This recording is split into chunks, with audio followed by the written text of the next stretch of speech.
নমস্কার। কথায় কথায় কথামৃত অনুষ্ঠানের 506তম পর্বে আপনাদের স্বাগত। আপনারা এই অনুষ্ঠান দেখছেন প্রাণারাম বাংলা ইউটিউব চ্যানেলে, যেখানে সপ্তাহের প্রত্যেক দিন সম্প্রচারিত হয় এই কথায় কথায় কথামৃত অনুষ্ঠানটি। শুরুর সময় থাকে রাত্রি 9টা, আর এই একই চ্যানেলে প্রত্যেক সপ্তাহের শনিবার সম্প্রচারিত হয় শ্রী শ্রী মায়ের কথা। শুরুর সময় থাকে সন্ধে 6টা। বর্তমান অনুষ্ঠানে শ্রী শ্রী রামকৃষ্ণ কথামৃততে আজ আমরা প্রবেশ করব নতুন স্থানে, নতুন দিনে, এবং অবশ্যই শুনতে থাকব শ্রীরামকৃষ্ণের অমৃত বাণী। প্রবেশ করব শ্রী শ্রী রামকৃষ্ণ কথামৃততে, যার সূচনায় কথামৃতকার শ্রীযুক্ত মহেন্দ্রনাথ গুপ্ত বা শ্রীম বা মাস্টার মহাশয় উদ্ধৃত করেছেন, তব কথামৃতং তপ্ত জীবনং কবিভিরীড়িতং কল্মষাপহং শ্রবণমঙ্গলং শ্রীমদাততং ভুবি গৃণন্তি ইয়ে ভূরিদা জনাঃ। শ্রীরামকৃষ্ণ ভক্ত সঙ্গে কাশীপুরে বাস করিতেছেন। কথামৃতকার লিখছেন, আগের দিনটি গত পর্বে গতকাল আমরা ছিলাম শ্যামপুকুর বাটিতে। তারিখটি ছিল 6ই নভেম্বর 1885, আর আজকে কাশীপুরের প্রসঙ্গ। তারিখটি মাস্টারমশাই পরে দিয়েছেন। শ্রীরামকৃষ্ণ ভক্ত সঙ্গে কাশীপুরে বাস করিতেছেন। এত অসুখ, কিন্তু এক চিন্তা, কিসে ভক্তদের মঙ্গল হয়। নিশিদিন কোনো না কোনো ভক্তের বিষয়ে চিন্তা করিতেছেন।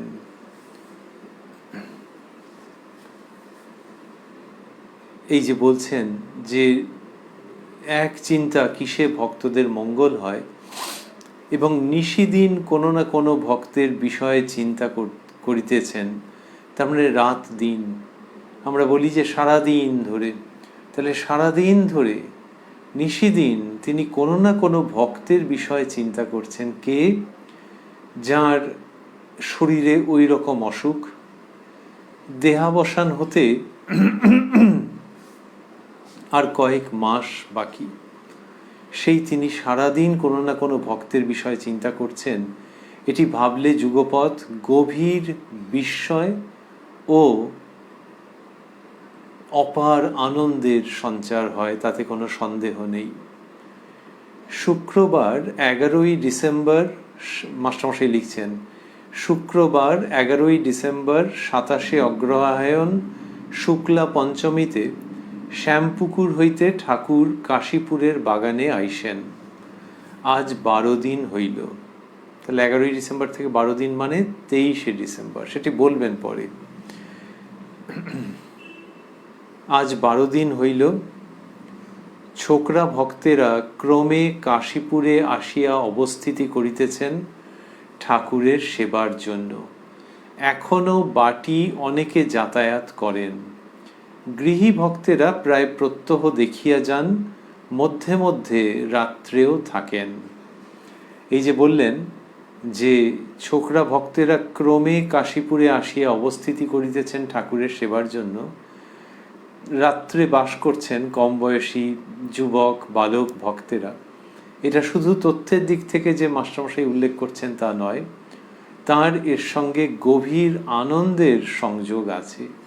যে শ্রীরামকৃষ্ণের ভাবে ভাবিত, উদ্দীপিত, বর্তমানে চিন্তিত, কাম কাঞ্চন ত্যাগী, আসক্তি মুক্ত কম বয়সী ছেলেরা সংসার ত্যাগ করে আসছে, এইটাতে মাস্টারমশাইয়ের বিশেষ সন্তোষ, আনন্দ। সেই জন্য এরকম লিখছেন যে ক্রমে কাশীপুরে আসিয়া অবস্থিতি করিতেছেন ঠাকুরের সেবার জন্য। তারপরে বললেন, এখনো বাটি অনেকে যাতায়াত করেন। এখনো বাটি যাতায়াত করেন, তার মানে বাড়ির সঙ্গে এখনো কারো কারো সম্পর্ক আছে। এই সম্পর্ক পরে কমে যাবে এবং তারা পূর্ণ সন্ন্যাসের জীবনের দিকে অগ্রসর হবেন, সেইটাতে মাস্টারমশাইয়ের আনন্দ। তারা বাড়ি ছেড়ে আসছেন শুধু সেই জন্য নয়, এই শ্রীরামকৃষ্ণের ভাবে আসক্তিবিহীন ত্যাগের জীবনে ব্রতী হচ্ছেন এবং তার দ্বারা মানব জীবনের শ্রেষ্ঠ উদ্দেশ্য চরিতার্থ হতে চলেছে। এই সব কারণে মাস্টারমশাইয়ের গভীর আনন্দ যে শ্রীরামকৃষ্ণ যা চেয়েছিলেন যে সবাই তো হবে না, কিন্তু ওই কম বয়সী ছেলেরা তাদের কেউ কেউ থাকবে, এই যে থাকা, ত্যাগের জীবনে থাকা, সেটি যে রূপায়িত হতে আরম্ভ করেছে, তার জন্য মাস্টারমশাইয়ের যে আনন্দ সেটির প্রকাশ আছে। যে ছোকরা ভক্তেরা ক্রমে কাশীপুরে আসিয়া অবস্থিতি করিতেছেন ঠাকুরের সেবার জন্য, এখনও বাটি অনেকে যাতায়াত করেন। তারপর লিখলেন, গৃহী ভক্তেরা প্রায় প্রত্যহ দেখিয়া যান, মধ্যে মধ্যে রাত্রেও থাকেন। তাদের মধ্যে মাস্টারমশাই অন্যতম, আমরা জানি। এই অবসরে যেন মাস্টারমশাই একটু হিসেব করে নিচ্ছেন, খুব মিষ্টি, যে কে কে এসেছেন। লিখছেন, ভক্তেরা প্রায় সকলেই জুটিয়াছেন। 1881 খ্রিস্টাব্দ হইতে ভক্ত সমাগম হইতেছে। শেষের ভক্তেরা সকলেই আসিয়া পড়িয়াছেন। শেষের ভক্তেরা মানে ওই ধারায় শেষ পর্যন্ত যাদের আসার কথা ছিল বলে তিনি শ্রীরামকৃষ্ণ সূত্রে অবগত হয়েছেন। শেষের ভক্তেরা সকলেই আসিয়া পড়িয়াছেন। 1884 খ্রিস্টাব্দের শেষাশেষি শশী ও শরৎ ঠাকুরকে দর্শন করেন কলেজের পরীক্ষাদির পর। শ্রীযুক্ত শশী ও শ্রীযুক্ত শরৎ যথাক্রমে উত্তরকালে শ্রীমৎ স্বামী রামকৃষ্ণানন্দজি মহারাজ ও শ্রীমৎ স্বামী শারদানন্দজি মহারাজ। 1885 মাঝামাঝি হইতে তাহারা সর্বদা যাতায়াত করেন। 1884 খ্রিস্টাব্দের সেপ্টেম্বর মাসে স্টার থিয়েটারে শ্রীযুক্ত গিরিশ ঠাকুরকে দর্শন করেন। নিজেই লিখেছেন, আবার গিরিশের পরে বন্ধনীর মধ্যে লিখেছেন ঘোষ। তাহলে বললেন 1884 খ্রিস্টাব্দের সেপ্টেম্বর মাসে। তারপর লিখছেন, 3 মাস পরে অর্থাৎ ডিসেম্বরের প্রারম্ভ হইতে তিনি সর্বদা যাতায়াত করেন। 1884 ডিসেম্বরের শেষে শারদা ঠাকুরকে দক্ষিণেশ্বর মন্দিরে দর্শন করেন। শারদা প্রসন্ন, ইনি উত্তরকালে শ্রীমৎ স্বামী ত্রিগুণাতীতানন্দজি মহারাজ। আর লিখলেন, সুবোধ ও ক্ষীরোদ 1885 অগাস্ট মাসে ঠাকুরকে প্রথম দর্শন করেন। সুবোধ উত্তরকালে শ্রীমৎ স্বামী সুবোধানন্দজি মহারাজ। এরা যে কোন কোন সময় এসেছেন এইসব বালক ভক্তেরা, সেগুলি মাস্টারমশাই লিখলেন। তার মধ্যে গিরিশবাবুর কথাও রইল। এটা কেন লিখলেন একটুখানি ভেবে নেওয়া, আর ভক্তদের সুবিধের জন্য। এর মধ্যে ঐতিহাসিক মূল্য রয়েছে তো। তারপর লিখছেন, এখনো তারিখটা বলেননি। এই মাস্টারমশাইয়ের রচনা শৈলী খুব সুন্দর। লিখছেন, খুব জরুরি কথা, আজ সকালে প্রেমের ছড়াছড়ি। নিরঞ্জনকে বলছেন, তুই আমার বাপ, তোর কোলে বসবো। নিরঞ্জন উত্তরকালে শ্রীমৎ স্বামী নিরঞ্জনানন্দজি মহারাজ। কালীপদর বক্ষ স্পর্শ করিয়া বলিতেছেন, চৈতন্য হও। আর চিবুক ধরিয়া তাহাকে আদর করিতেছেন আর বলিতেছেন, যে আন্তরিক ঈশ্বরকে ডেকেছে বা সন্ধ্যা আহ্নিক করেছে তার এখানে আসতেই হবে। শ্রীযুক্ত কালীপদ ঘোষ ঠাকুরের বিশেষ ভক্ত। তো তাকে বক্ষ স্পর্শ করে বলেছেন, চৈতন্য হও, চৈতন্য হও, এই কথাটি বলেছেন। আর বলেছেন, যে আন্তরিক ঈশ্বরকে ডেকেছে বা সন্ধ্যাহ্নিক করেছে তার এখানে আসতেই হবে। এই কি সুন্দর শ্রীরামকৃষ্ণ যা বলছেন, যে এক হচ্ছে যে তুমি ডেকেছিলে সেই জন্যই তুমি এসেছো, আর একটা হচ্ছে যে তার এটা নজরে আছে, বোঝা যাচ্ছে যে তার কাছে যে এসেছে কি রকম ব্যাপার, কোনো না কোনো সময় সে ডেকেছে। এই সব প্রসঙ্গের মধ্যে তিনি থাকছেন, মানে ভক্তেরা যে এসে শুধু তাকে শ্রদ্ধা প্রণাম নিবেদন করে যাচ্ছে তাই নয়, ভক্তদের তিনি হৃদয়ে রেখেছেন। সেইখান থেকেই এই নিশ্চয়তার সঙ্গে আত্মীয়তার ভঙ্গিতে কথা বলা, যে আন্তরিক ঈশ্বরকে ডেকেছে বা সন্ধ্যা আহ্নিক করেছে তার এখানে আসতেই হবে। এখানে মানে শ্রীরামকৃষ্ণের ভাবের মধ্যে বৃহত্তর অর্থে। তো যে এরকম করেছে তার এখানে আসতেই হবে, এটি বলছেন। তাহলে ঈশ্বরকে যিনি ডেকেছেন তাকে শ্রীরামকৃষ্ণের ভাবেই আসতে হবে, এটা শ্রীরামকৃষ্ণ যে বলছেন তার মানে তার এই ভাবটার মধ্যে সে কোনো না কোনোভাবে আসবেই, বা ঠাকুরের কথা জানলে তার খুব আনন্দ হবে যে হ্যাঁ, একেবারে নিজের লোকের কথা শুনছি, এইরকম ভঙ্গিতে শ্রীরামকৃষ্ণ বলছেন। আর বললেন, মাস্টারমশাই লিখছেন, আজ সকালে 2টি ভক্ত স্ত্রীলোকের উপরও কৃপা করিয়াছেন, সমাধিস্থ হইয়া তাহাদের বক্ষে চরণ দ্বারা স্পর্শ করিয়াছেন। এটি পুরুষ ভক্তদের ক্ষেত্রেও তিনি একাধিকবার করেছেন, খুব অল্প কয়েকজনের জন্যে। তাহারা অশ্রু বিসর্জন করিতে লাগিলেন। একজন কাঁদিতে কাঁদিতে বলিলেন, আপনার এত দয়া! ওই যে বক্ষে চরণ স্পর্শ করছেন তাতে এত দয়া বলবেন কেন? ভেতরে এমন অনুভূতি হচ্ছে নিশ্চয়ই, যেই জন্য এটা বলছেন যে আপনি এরকম করে দিলেন। যে অধ্যাত্ম অনুভূতি হচ্ছে, অবিমিশ্র পবিত্র ভাবের সঞ্চার হচ্ছে, তাতে তিনি অবাক হয়ে যাচ্ছেন যে ইনি আমার জন্য করে দিলেন, আমাকে এই অবস্থায় পৌঁছে দিলেন। মাস্টারমশাই লিখছেন, একজন কাঁদিতে কাঁদিতে বলিলেন, আপনার এত দয়া! তারপরে লিখছেন, প্রেমের ছড়াছড়ি। সিঁথির গোপালকে কৃপা করিবেন বলিয়া বলিতেছেন, গোপালকে ডেকে আনো। উত্তরকালে যিনি শ্রীমৎ স্বামী অদ্বৈতানন্দজি মহারাজ, তার কথা হচ্ছে, তিনি তাকে ডাকিয়ে আনলেন, এইটা মাস্টারমশাই লিখছেন। এইবার লিখছেন, আজ বুধবার 9 পৌষ, অগ্রহায়ণের কৃষ্ণা দ্বিতীয়া, 23 ডিসেম্বর 1885। সন্ধ্যা হইয়াছে। ঠাকুর জগন্মাতার চিন্তা করিতেছেন। কিয়ৎক্ষণ পরে ঠাকুর অতি মৃদুস্বরে 2-1টি ভক্তের সহিত কথা কহিতেছেন। ঘরে কালী, চুনিলাল, মাস্টার, নবগোপাল, শশী, নিরঞ্জন প্রভৃতি ভক্তেরা আছেন। শ্রীরামকৃষ্ণ, একটি টুল কিনে আনবে এখানকার জন্য, কত নেবে? মাস্টার, আজ্ঞা 2-3 টাকার মধ্যে। মাস্টারমশাই বললেন কেন? তিনি তো কিনে আনবেন, তাহলে টাকার কথাটা বললেন কেন? ঠাকুর ওগুলো জানতে চাইতেন, না বললে হবে না। তিনি খুব পার্টিকুলার আছেন বিভিন্ন ব্যাপারে, যে তুমি দেবে ঠিক আছে, কিন্তু জানতে হবে যে কত। এবার দেখা গেল যে মাস্টারমশাই বললেন যে আজ্ঞা 2-3 টাকার মধ্যে। তখন ঠাকুর বলছেন, মাস্টারমশাই লিখছেন, শ্রীরামকৃষ্ণ, জল পিঁড়ি যদি 12 আনা, ওর দাম অত হবে কেন? মাস্টার, বেশি হবে না, ওরই মধ্যে হয়ে যাবে।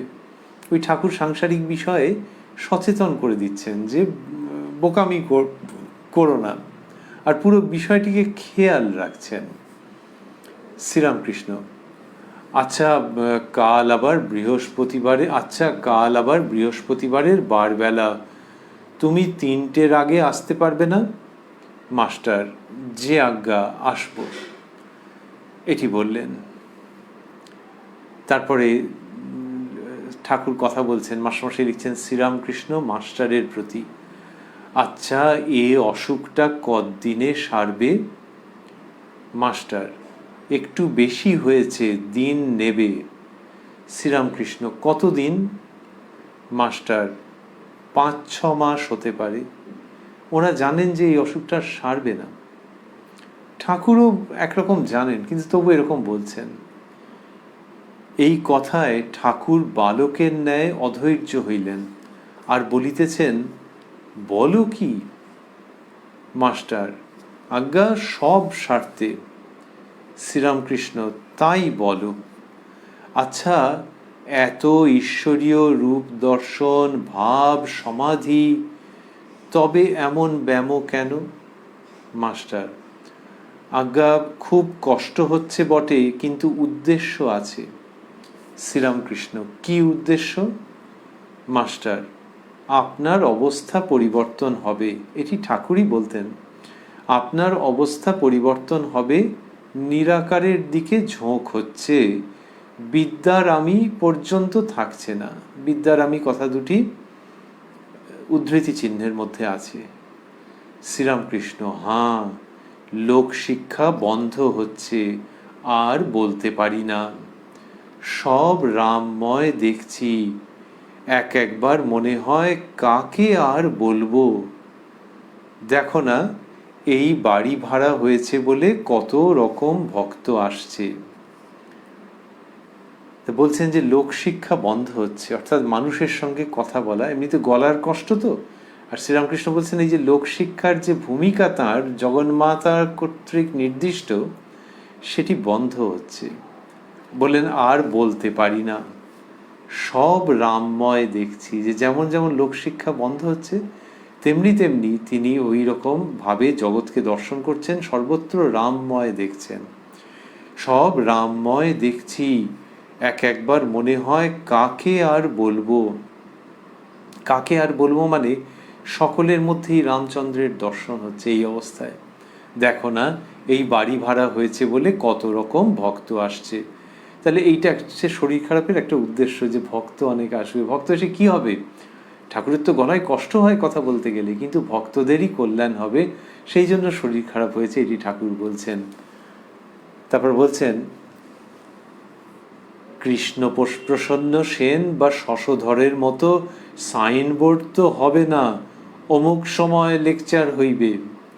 তো ওই দুজনের নাম করলেন, যে ওই বক্তৃতা কখন হবে সাইনবোর্ড দিয়ে লেখাতে। বলছেন এখানে তো আর ওরকম হবে না যে অমুক সময় লেকচার হইবে, বলতে ঠাকুর ও মাস্টারের হাস্য। মাস্টারমশাই এরকম লিখছেন। তো ঠাকুর বলছেন যে তার কথায় এমনি লোকে আসে, আর এখন মানে তার ভাবটি এই যে লোকে যা আসে এমনি আসে, সাইনবোর্ড হবে না, দরকারও লাগবে না। আর এখন এই শরীর খারাপের জন্যে কত রকম ভক্ত আসছে, এইভাবেই হবে। মাস্টার আরেকটি উদ্দেশ্য লোক বাছা। 5 বছরের তপস্যা করে যা না হতো, এই কয়দিনে ভক্তদের তা হয়েছে। সাধনা, প্রেম, ভক্তি। এই কয়দিনে মানে মাস্টারমশাই হয়তো বলছেন ঠাকুরের অসুস্থতার পর থেকেই। আর বলছেন যে মাস্টারমশাই বলছেন লোক বাছা, যে অন্তরঙ্গ কারা সেটি ঠাকুর বলবেন উদাহরণ দিয়ে। আর মাস্টারমশাই বলছেন 5 বছরের তপস্যা করে যা না হতো, এই কয়দিনে ভক্তদের তা হয়েছে। কি হয়েছে? সাধনা, প্রেম, ভক্তি। তাহলে ঈশ্বর সাধনা, শ্রীরামকৃষ্ণ সাধনা, বাকি দুটি সম্পর্কেও একই রকমভাবে খাটে। ঈশ্বর প্রেম, শ্রীরামকৃষ্ণ প্রেম, ঈশ্বর ভক্তি, শ্রীরামকৃষ্ণ ভক্তি। তাঁর ওই অসুস্থতাকে কেন্দ্র করে, যখন প্রাণের মানুষ তিনি যখন অসুস্থ, তখন তার দিকে তো মনটা পড়ছে। কাদের পড়ছে? যারা অন্তরঙ্গ, নিজের খুব। আর যারা বহিরঙ্গ তারা কেমন লোক না, তারাও ভালো, কিন্তু এদের হচ্ছে আরো অনেক বেশি। তো এদের যে বেশি টান, সেখানে শ্রীরামকৃষ্ণের অসুস্থতা যেমন যেমন বাড়ছে, তেমন তেমন এদেরও ঠাকুরের প্রতি ওই ভক্তি, প্রেম, তাঁরই জন্য সাধনা, এই সব বাড়ছে। সাধনা মানে কীরকম? সাধনা মানে একটি হচ্ছে তাঁর সেবা, সেটা তো সাধনা। আরেকটি হচ্ছে যে ওই মনোজগতেও তাঁরই অবস্থান, সেই সাধনা। লোকে তো পারে না, সাংসারিক কত দিকে মন চলে যায়, বিক্ষিপ্ত হয়ে যায়, কিন্তু তাঁর দিকেই মনটা পড়ে থাকছে। ওই শরীর খারাপকে কেন্দ্র করে এই সাধনা স্বতঃস্ফূর্তভাবে, স্বাভাবিকভাবে হয়ে যাচ্ছে। তো মাস্টারমশাই যখন এটি বললেন, তখন শ্রীরামকৃষ্ণ বলছেন যে হ্যাঁ, তা হলো বটে। এই নিরঞ্জন বাড়ি গিয়েছিল, নিরঞ্জনের প্রতি তুই বল দেখি কি রকম বোধ হয়। নিরঞ্জন: আগে ভালোবাসা ছিল বটে, কিন্তু এখন ছেড়ে থাকতে পারবার জো নাই। কি সুন্দর করে বলছেন যে এখন ছেড়ে থাকতে পারবার জো নাই। এই শ্রীযুক্ত নিরঞ্জন, তিনিই আমরা দেখেছি বিগত পর্বে যে 6ই নভেম্বর 1885-তে ঠাকুর শ্রীরামকৃষ্ণের শ্রী পাদপদ্মে অঞ্জলি দিয়ে ব্রহ্মময়ী ব্রহ্মময়ী বলে পায়ে মাথা রেখে প্রণাম করেছিলেন কালী পুজোর শুভ ক্ষণে, সেই মহারাত্রিতে, সেই মহান ক্ষণটিতে। তো এখানে বললেন যে আগে ভালোবাসা ছিল বটে, কিন্তু এখন ছেড়ে থাকতে পারবার জো নাই। কি সুন্দর করে বলছে। নিরঞ্জন তার বয়স কম, কম বয়সী ভক্ত ছেলে, কিন্তু সেই রকম বলছে যে এখন ছেড়ে থাকতে পারবার জো নাই। কাকে? যার শরীর ওই রকম খারাপ, বিভিন্ন রকমের শারীরিক সেবার দরকার হয়, দিন দিন আরও যেন শরীর খারাপ হয়ে যাচ্ছে তার সম্পর্কে, যে তার কাছ থেকে আলাদা করে তো প্রাপ্তির কিছু আগে ছিল না, এখন তো আরোই নেই, কিন্তু ওই এমন ভালোবাসার দুর্নিবার আকর্ষণ যে ছেড়ে থাকতে পারার জো নেই। মাস্টার, আমি একদিন দেখেছিলাম এরা কত বড় লোক। বড় লোক মানে বড় মাপের সত্তা। শ্রীরামকৃষ্ণ, কোথায়? মাস্টার, আজ্ঞা এক পাশে দাঁড়িয়ে শ্যামপুকুরের বাড়িতে দেখেছিলাম। বোধ হলো এরা এক একজন কত বিঘ্ন বাধা ঠেলে ওখানে এসে বসে রয়েছে সেবার জন্য। মাস্টারমশাইয়ের এটা ভেতরে ভেতরে বোধ হয়েছে, সেই কথা তিনি শ্রীরামকৃষ্ণের কাছে নিবেদন করছেন। এবং এই যে নিবেদন করছেন যে এরা বড় লোক, শ্রীরামকৃষ্ণ তো নিজে জানতেন। তিনি বিভিন্ন সময় বলতেন যে ভক্তেরা কে কোন স্থান থেকে এসেছেন, অর্থাৎ তাদের উৎপত্তি কোথায়, কোন ঘর, এইসব বলতেন। আর এখানে যখন মাস্টারমশাই বলছেন এরা বড় লোক, তখন কি হচ্ছে তিনি লিখছেন যে তিনি যখন বলেছেন যে এরা এক একজন কত বিঘ্ন বাধা ঠেলে ওখানে এসে বসে রয়েছে সেবার জন্য, তারপরে লিখছেন এই কথা শুনিতে শুনিতে ঠাকুর ভাবাবিষ্ট হইতেছেন, কিয়ৎক্ষণ নিস্তব্ধ হইয়া রহিলেন সমাধিস্থ। সমাধিস্থ শব্দটি মাস্টারমশাই স্থূলাক্ষরে দিয়েছেন। এটি শুনতে শুনতেই শ্রীরামকৃষ্ণ ভাবাবিষ্ট হয়েছেন। সেই ভাবের জগতে কি ছিল আমরা জানি না, কিন্তু এই যুবক ভক্ত, তরুণ ভক্ত, এদের কথা শুনতে শুনতে এই অবস্থাটি হয়েছে। ভাবের উপশম হইলে মাস্টারকে বলিতেছেন, দেখলাম সাকার থেকে সব নিরাকারে যাচ্ছে, আর আর কথা বলতে ইচ্ছা যাচ্ছে কিন্তু পারছি না। তা বললেন যে সাকার থেকে সব নিরাকারে যাচ্ছে, মানে সাকার ভাবনাগুলি নিরাকারের দিকে চলে যাচ্ছে। তার তো এক এক সময় এক এক রকম অবস্থা হয়েছে। আর আর কথা বলতে ইচ্ছা যাচ্ছে কিন্তু পারছি না, মানে উপায় নেই। এই পারছি নাটা শুধু শারীরিক কষ্টের জন্য তা নয়, হচ্ছে না, সম্ভব হচ্ছে না বলে একটি কি সাংঘাতিক কথা বললেন। আচ্ছা, ওই নিরাকারের ঝোঁক ওটা কেবল লয় হবার জন্য না? মাস্টারমশাইকে জিজ্ঞেস করছেন, লয় হবার জন্য মানে ওই দেহাবসানের সঙ্গেই সেটি সম্পর্কিত। মাস্টার অবাক হইয়া, আজ্ঞা তাই হবে। এরা বিস্মিত, ভেতরে ভেতরে বিপন্ন, হতবাক, হতবুদ্ধি, যে লয় হবার জন্য এই কথা ঠাকুর বলছেন, এ তো খুব উচ্চাঙ্গের কথা, আবার একই সঙ্গে হৃদয় বিদারকও বটে। শ্রীরামকৃষ্ণ, এখনো দেখছি নিরাকার অখণ্ড সচ্চিদানন্দ এই রকম করে রয়েছে, কিন্তু চাপলাম খুব কষ্টে। তিনি হয়তো দেখাচ্ছেন যে কিরকম করে তাকে ভর করে রয়েছে, তার উপরে পুরো বিরাজ করছে ওই ভাবটি। এখনো দেখছি নিরাকার অখণ্ড সচ্চিদানন্দ এই রকম করে রয়েছে। এটি বলবার পর, লিখবার পর মাস্টারমশাই অনেকগুলি ডট দিয়েছেন, যে তার মানে বেশ কিছু কথা ওখানে ছিল বলেই অনুমান করা যায়, যেগুলি উনি আর লেখেননি। তারপর বলছেন, কিন্তু চাপলাম খুব কষ্টে। হয়তো ঠাকুর বলেছিলেন যে সেগুলি গুচ্ছ কথা, গোপনীয় প্রসঙ্গ, মাস্টারমশাই ওখানটাতে লিখলেন না। তারপর বলছেন ঠাকুর, লোক বাছা যা বলছো তা ঠিক, এই অসুখ হওয়াতে কে অন্তরঙ্গ কে বহিরঙ্গ বোঝা যাচ্ছে। তাহলে বহিরঙ্গ আমরা বলছিলাম যে তারাও ভক্ত, কিন্তু এই যারা অন্তরঙ্গ তারা একেবারে অন্যরকম। বলছেন শ্রীরামকৃষ্ণ, যারা সংসার ছেড়ে এখানে আছে তারা অন্তরঙ্গ, আর যারা একবার এসে কেমন আছেন মশাই জিজ্ঞাসা করে তারা বহিরঙ্গ। তাহলে এই যে যারা সংসার ছেড়ে এখানে আছে, মাস্টারমশাই লিখেছেন, একটু আগে আমরা পড়েছি যে এখনো কেউ কেউ সংসারে যাতায়াত করেন, এই কথাটি তিনি লিখেছেন। এখনো বাটি অনেকে যাতায়াত করেন, তাহলে এই যে যারা যাতায়াত করেন তারা পরে সংসার ছেড়ে এসেছেন বেশ কয়েকজন, তারা অন্তরঙ্গ। তাহলে এইখানে শ্রীরামকৃষ্ণ বলছেন যারা সংসার ছেড়ে এখানে আছে তারা অন্তরঙ্গ, তার মানে যে যারা এখানে থাকতে আরম্ভ করেছে, হয়তো একটানা থাকছে অথবা মাঝে মাঝে থাকছে, কিন্তু ঠাকুরের জন্য, ঠাকুরের সেবার জন্য থাকতে আরম্ভ করেছে, তারা অন্তরঙ্গ।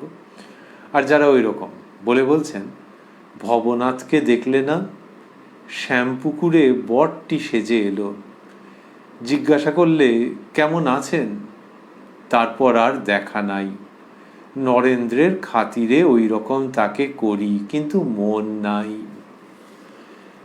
এরপরে আমরা পাচ্ছি নিজের পূর্ব জীবনের কথা শ্রীরামকৃষ্ণ বলছেন, কি অপূর্ব প্রসঙ্গ।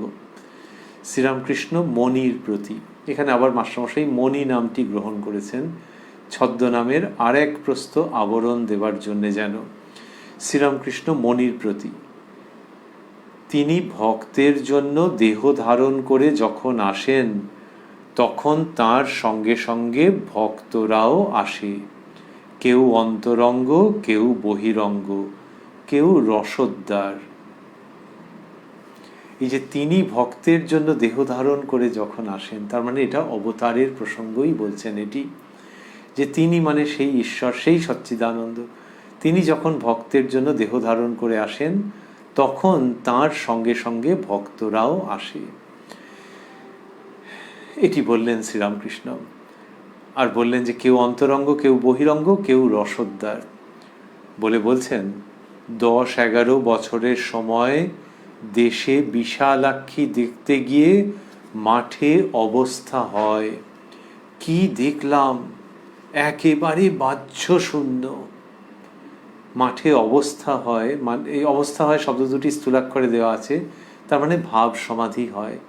এটি শ্রীরামকৃষ্ণের ওই মোটামুটি 9 বছরের আগেরকারই ঘটনা, কিন্তু অত তো আর হিসেব করে রাখা নেই। তিনি বলছেন 10-11 বছরের সময় বিশালাক্ষী দর্শনে সবাই যাচ্ছিলেন, মায়েরা, মেয়ে বউরা গদাইকে নিয়ে গিয়েছিলেন, আর সেই সময় মাঠের মধ্যে তার ওই ভাব সমাধি।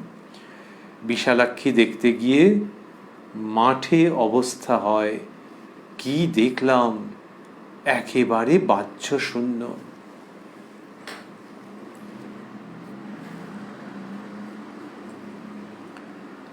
বাইরের জ্ঞান শূন্য হয়ে পড়ে গিয়েছিলেন তিনি। যখন 22-23 বছর বয়স কালীঘরে বললে, তুই কি অক্ষর হতে চাস? অক্ষর মানে জানি না। জিজ্ঞাসা করলাম, হলধারী বললে, খর মানে জীব, অক্ষর মানে পরমাত্মা। যখন 22-23 বছর বয়স, সেইখানে পাদটিকায় মাস্টারমশাই লিখেছেন যখন 22-23 বয়স, অর্থাৎ 1858-59 খ্রিস্টাব্দ, তখন প্রথম এই অবস্থা। ঠাকুর বলছেন কালীঘরে বললে, বললে মানে মাই বললেন, সেটি তিনি এইরকমভাবেই তো উপস্থাপন করতেন। কালীঘরে বললে, কালীঘরে মাস্টারমশাই বন্ধনীর মধ্যে দিচ্ছেন দক্ষিণেশ্বরে, বললে তুই কি অক্ষর হতে চাস?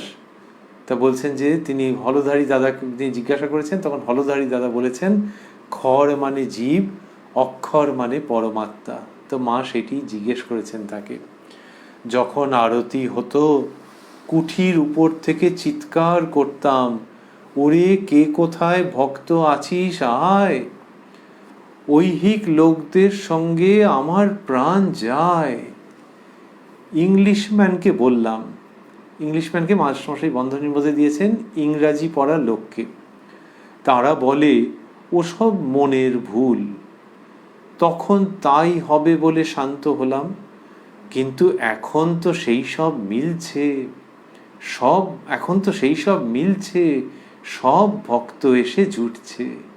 শ্রীরামকৃষ্ণের এই আনন্দের কথা, যে ওইখান থেকে তিনি কুঠি বাড়ির ওপর থেকে চিৎকার করেছেন আর বলেছেন, ওরে কে কোথায় আছি, কে কোথায় ভক্ত আছিস আয়।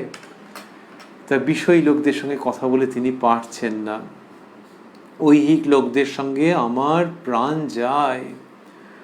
তবে ইংরেজি জানা লোকেরা বলেছেন যে ওসব মনের ভুল। শ্রীরামকৃষ্ণ বলছেন তাই হবে বলে শান্ত হয়েছেন, আর এখন খুব আনন্দের সঙ্গে বলছেন, কিন্তু এখন তো সেই সব মিলছে, সব ভক্ত এসে জুটছে। ওই যার শরীর খারাপ ওই রকম তার এইটি নিয়ে আনন্দ। তার মানে বোঝাই যাচ্ছে যে শরীর খারাপটা প্রথমত হচ্ছে যে গৌণ, দুই হচ্ছে শরীর খারাপের অন্য উদ্দেশ্য রয়েছে, মহতি গঠনমূলক অধ্যাত্ম উদ্দেশ্য রয়েছে। আবার দেখালে 5 জন সেবায়েত, প্রথম সেজবাবু, তারপর শম্ভু মল্লিক, তাকে আগে কখনো দেখি নাই। সেজবাবুর পর বন্ধনীর মধ্যে মাস্টারমশাই লিখেছেন মথুরবাবু। তারপর শম্ভু মল্লিক, তাকে আগে কখনো দেখি নাই। ভাবে দেখলাম গৌরবর্ণ পুরুষ, মাথায় তাজ। যখন অনেক দিন পরে শম্ভুকে দেখলাম তখন মনে পড়ল একেই আগে ভাবাবস্থায় দেখেছি। আর 3 জন সেবায়েত এখনো ঠিক হয় নাই, কিন্তু সব গৌরবরণ। সুরেন্দ্র অনেকটা রসদ্দার বলে বোধ হয়। শ্রীযুক্ত সুরেন্দ্রনাথ মিত্রের প্রসঙ্গ বলছেন। তো সেজবাবু আর তারপর শম্ভু মল্লিক এদের কথা বলছেন। শম্ভু মল্লিককে কিভাবে ভাবে আগে দেখেছেন, আর বললেন আর 3 জন সেবায়েত এখনো ঠিক হয় নাই, সুরেন্দ্র অনেকটা রসদ্দার বলে বোধ হয়। এই অবস্থা যখন হলো, ঠিক আমার মতো একজন এসে ইড়া, পিঙ্গলা, সুষুম্না নারী সব ঝেড়ে দিয়ে গেল, মানে শোধন করে দেওয়া যেটাকে বলা হয়। ষড়চক্রের এক একটি পদ্মে জিহ্বা দিয়ে রমণ করে, আর অধোমুখ পদ্ম ঊর্ধ্বমুখ হয়ে উঠে, শেষে সহস্রার পদ্ম প্রস্ফুটিত হয়ে গেল। শ্রীরামকৃষ্ণ বলছেন যে এই রকম অবস্থা হয়েছে। তার অন্তরঙ্গ জীবন কথা বলছেন এবং অতি উচ্চাঙ্গের অধ্যাত্ম সত্যের প্রসঙ্গ আনছেন। বললেন যে এই অবস্থা যখন হলো, তার মানে এই ভাব জগতে যখন, তিনি বলতেন ভাবন্মাদ প্রেমন্মাদ, তো তখন একজন তাঁরই মতো এসে ইড়া, পিঙ্গলা, সুষুম্না নারী সব ঝেড়ে দিয়ে গেল। আর তারপরে বললেন যে স্বরচক্রের এক একটি পদ্মে জিহ্বা দিয়ে রমণ করে, আর অধোমুখ পদ্ম ঊর্ধ্বমুখ হয়ে ওঠে। তন্ত্রে আছে সেই স্বরচক্র, অধোমুখ পদ্ম, কুণ্ডলিনী শক্তি যেমন যেমন গিয়ে উপস্থিত হন তেমন তেমন সেই পদ্মের জাগরণ, শেষে সহস্রার পদ্ম প্রস্ফুটিত হয়ে গেল মস্তকে। সেটি শ্রীরামকৃষ্ণ বলছেন, যখন যেরূপ লোক আসবে আগে দেখিয়ে দিত, আগে দেখিয়ে দিত, যখন যেরূপ লোক আসবে আগে দেখিয়ে দিত। এই চক্ষে ভাবে নয় দেখলাম চৈতন্যদেবের সংকীর্তন বটতলা থেকে বকুলতলার দিকে যাচ্ছে। বটতলা মানেই পঞ্চবটির ওইখানে বট গাছ আছে তো, বট অশ্বত্থ, সেখান থেকে বকুলতলা মানে মায়ের ঘাট যেটি, সেটি তার মানে দক্ষিণ দিকে অগ্রসর হচ্ছে। দেখলাম এই চক্ষে ভাবে নয় দেখলাম চৈতন্যদেবের সংকীর্তন বটতলা থেকে বকুলতলার দিকে যাচ্ছে। তাতে বলরামকে দেখলাম আর যেন তোমায় দেখলাম। মাস্টারমশাইকে বলছেন চুনিকে আর তোমাকে আনাগোনায় উদ্দীপন হয়েছে। শ্রীযুক্ত চুনিলাল বসু মহাশয়ের কথা বললেন। তারপর বলছেন যতটা শুনেছি, তারপরে শশী আর শরৎকে দেখেছিলাম ঋষি কৃষ্ণের দলে ছিল। শশী মহারাজ, শরৎ মহারাজ এদেরকে দেখেছেন। মাস্টারমশাই লিখছেন ঋষি কৃষ্ণের পরে বন্ধনীর মধ্যে লিখেছেন ক্রাইস্ট, এদেরকে যীশু খ্রিস্টের দলে দেখেছেন। বলছেন ঋষি কৃষ্ণের দলে ছিল। এইরকম সব আগে দর্শন করেছেন বিভিন্ন সময়। বটতলায় একটি ছেলে দেখেছিলাম। হৃদে বললে তবে তোমার একটি ছেলে হবে। আমি বললাম আমার যে মাতৃজনী, আমার ছেলে কেমন করে হবে? সেই ছেলে রাখাল। শ্রীযুক্ত রাখালচন্দ্র উত্তরকালে শ্রীমৎ স্বামী ব্রহ্মানন্দজি মহারাজ শ্রীরামকৃষ্ণের মানস পুত্র, তার কথা বললেন যে বটতলায় তিনি দেখেছিলেন। বললাম মা এরকম অবস্থা যদি করলে, এরকম অবস্থা মানে বাহ্য জ্ঞান তো প্রায় নেই বললেই চলে, বাইরের জগৎ সম্পর্কে একান্ত উদাসীন, অন্তর জগতে তীব্র অনুভূতিতে তোলপাড় হয়ে যাচ্ছে। বললাম, মা, এরকম অবস্থা যদি করলে তাহলে একজন বড় মানুষ জুটিয়ে দাও, মানে নাহলে তো দেহ রক্ষা করা মুশকিল হবে, খাবার দাবার বন্দোবস্ত সব কি করে হবে। তাই সেজবাবু 14 বছর ধরে সেবা করলে। মথুরবাবুর কথা বলছেন। 14 বছর মাস্টারমশাই পাদটিকায় লিখছেন, মথুরের 14 বৎসর সেবা, 1858 হইতে 1871 খ্রিস্টাব্দ। মথুরের মৃত্যু 1 শ্রাবণ 1278, 14 জুলাই 1871।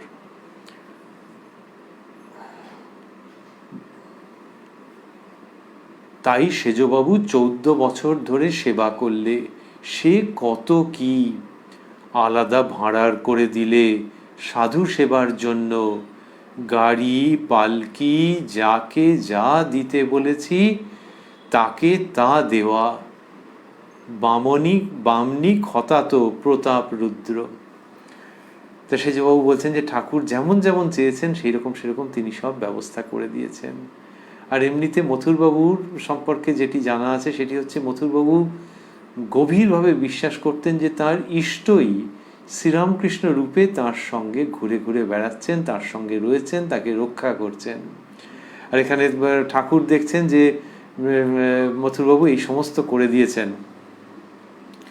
আলাদা ভাঁড়ার করে দিলে সাধু সেবার জন্য, গাড়ি পালকি যাকে যা দিতে বলেছি তাকে তা দেওয়া।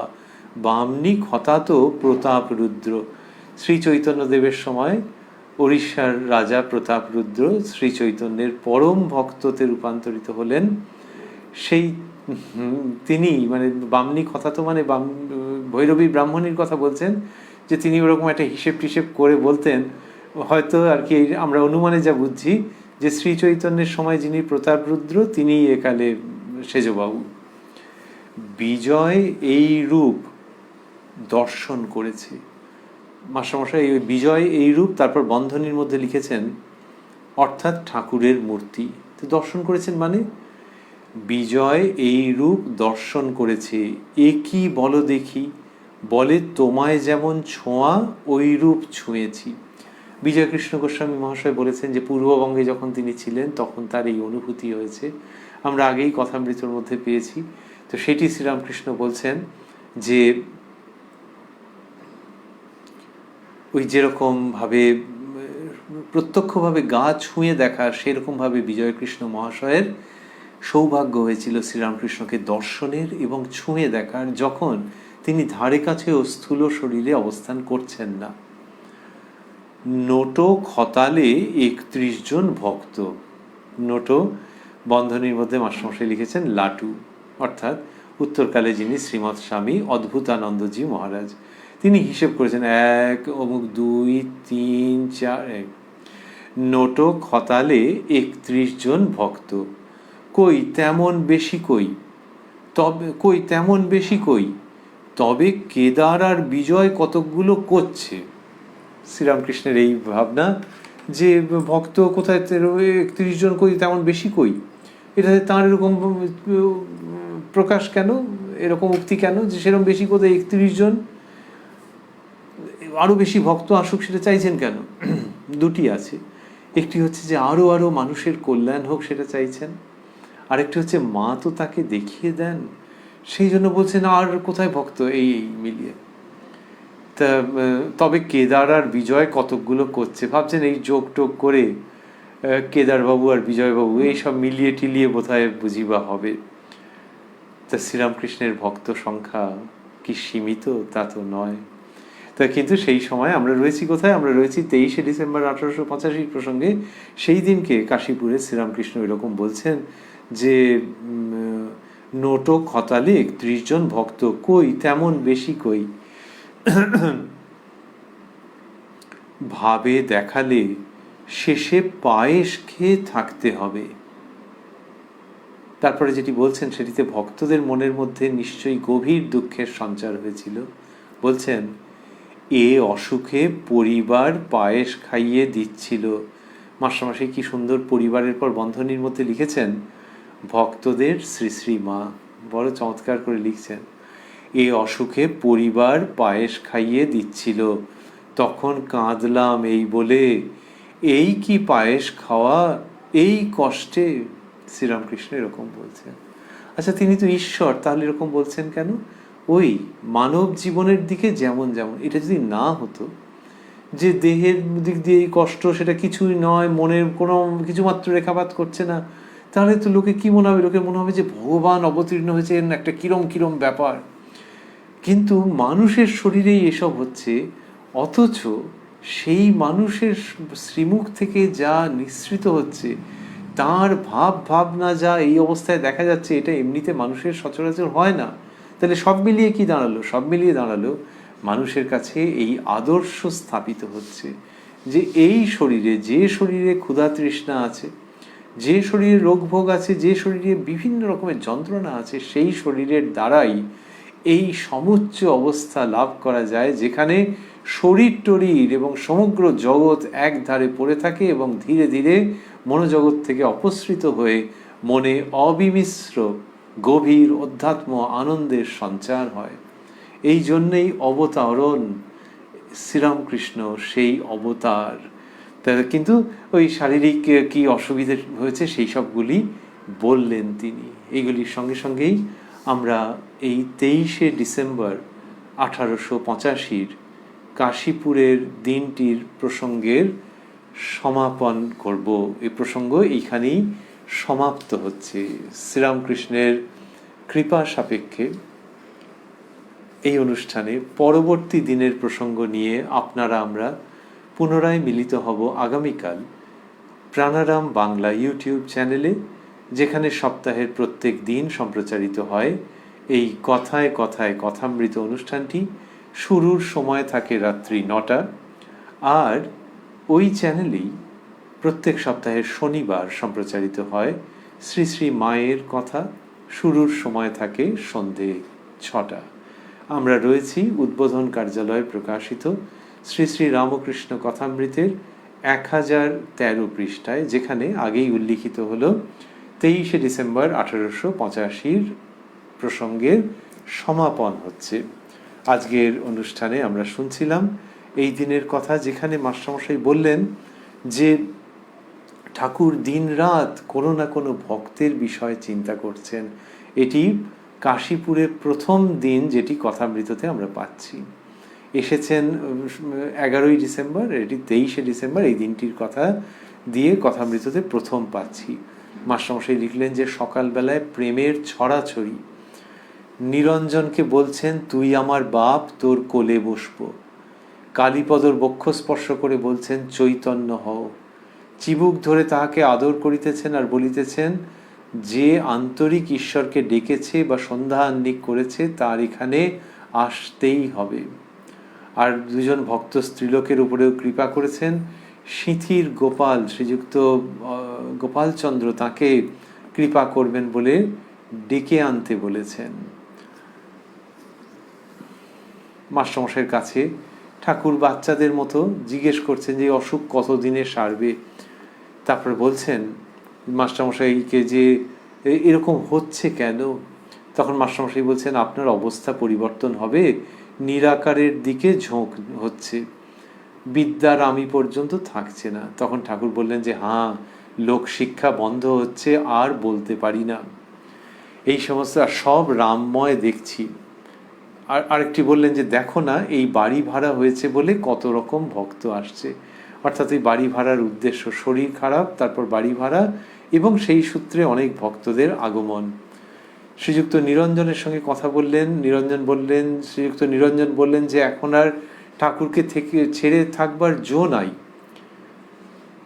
মাস্টারমশাই বললেন যে আমি একদিন দেখেছিলাম এরা কত বড় লোক, শ্রীরামকৃষ্ণ কোথায়? বড় লোক মানে আমরা তখনই স্মরণ করেছিলাম যে বড় মাপের সত্তা। মাস্টারমশাই বললেন যে শ্যামপুকুরের বাড়িতে। এইটি শুনতে শুনতে ঠাকুর নিস্তব্ধ হয়ে সমাধিস্থ হলেন। তারপর বললেন, দেখলাম সাকার থেকে সব নিরাকারে যাচ্ছে,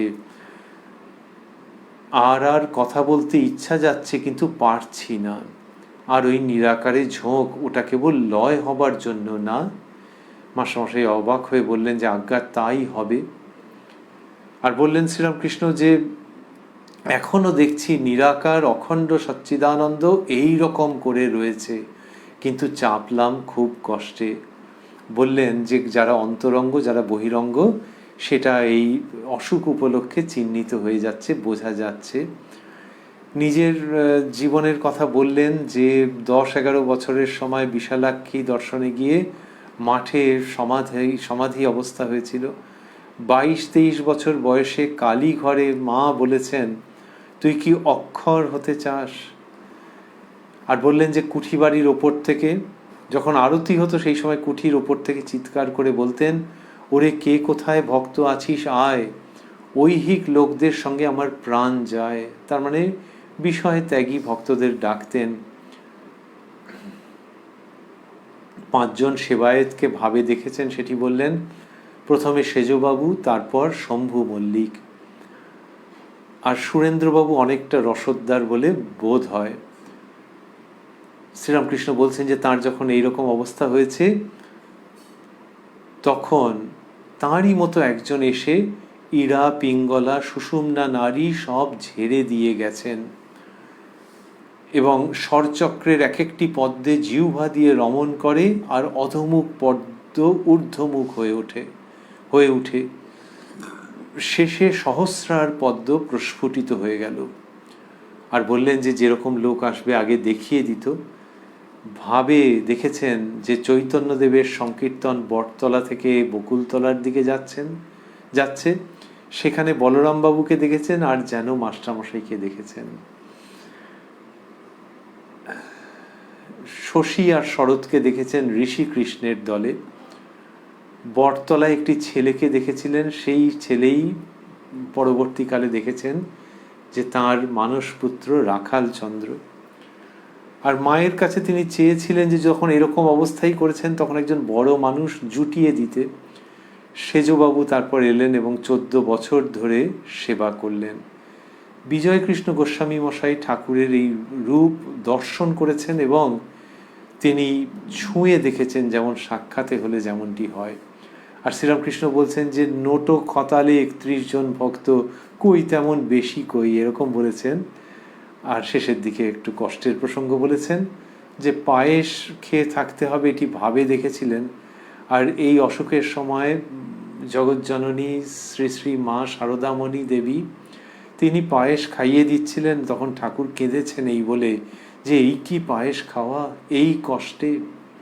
শেষ করতে করতে আমরা পুনরায় স্মরণ করছি যে ঠাকুরের এই যে সব দেহ মনের কষ্ট, এগুলো সাধারণ মানুষ যাতে আইডেন্টিফাই করতে পারে নিজেদের সঙ্গে, সেই জন্যই এগুলি হয়ে গেছে। এবং এটি কোনো অবাস্তব ঘটনা ঘটে যাওয়া নয়।